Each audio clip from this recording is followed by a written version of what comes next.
Grace tabernacle apostolic search, உள்ளான மனிதன், புதிய நாளுக்குள். அனுதின தியானம்.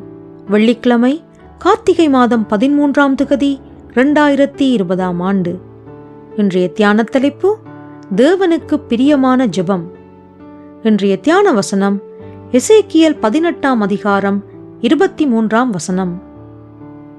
துன்மார்க்கன் சாகிறது எனக்கு எவ்வளவேனும் பிரியமோ, அவன் தன் வழிகளை விட்டு திரும்பி பிழைப்பது அல்லவோ எனக்கு பிரியம் என்று கர்த்தராகிய ஆண்டவர் சொல்லுகிறார். தியானம். துன்மார்க்கன் தன் துன்மார்க்க வழிகளினாலும் பாவிகள் தங்கள் பாவ வழிகளிலும் அழிந்து போவதை குறித்து தேவன் பிரியப்படுகின்றவர் அல்லர்.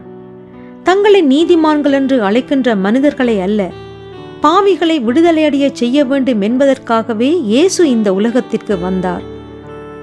தேவ ஆலயத்திற்கு ஜெபம் செய்ய சென்ற 2 மனிதர்களில் ஒருவன் பரிசேயன், மற்றவன் ஆயக்காரன்.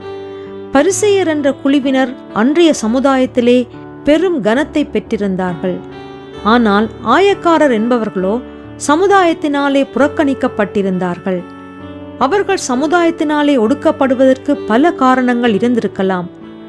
ஆயக்காரர் உண்மையிலே சீர்கேடான வாழ்க்கையை வாழ்ந்திருக்கலாம். ஆனால் ஜெபிக்கச் செல்லும் தேவனுடைய நீதிமானின் பண்பு என்ன?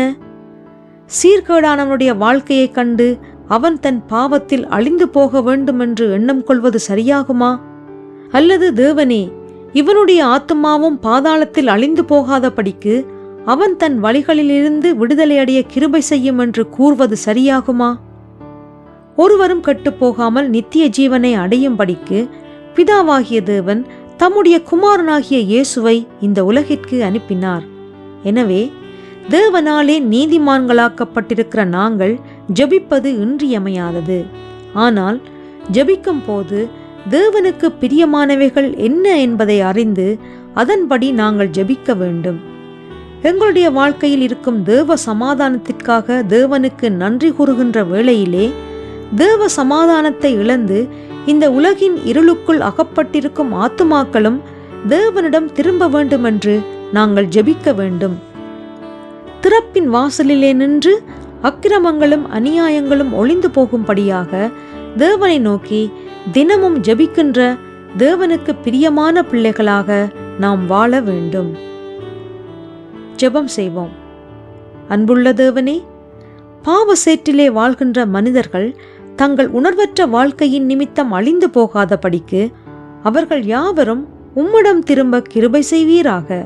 இரட்சகர் இயேசு வழியாக ஜெபிக்கின்றேன். ஆமேன். மாலை வாசகம் எசேக்கியேல் 22ஆம் அதிகாரம் 30ஆம் வசனம்.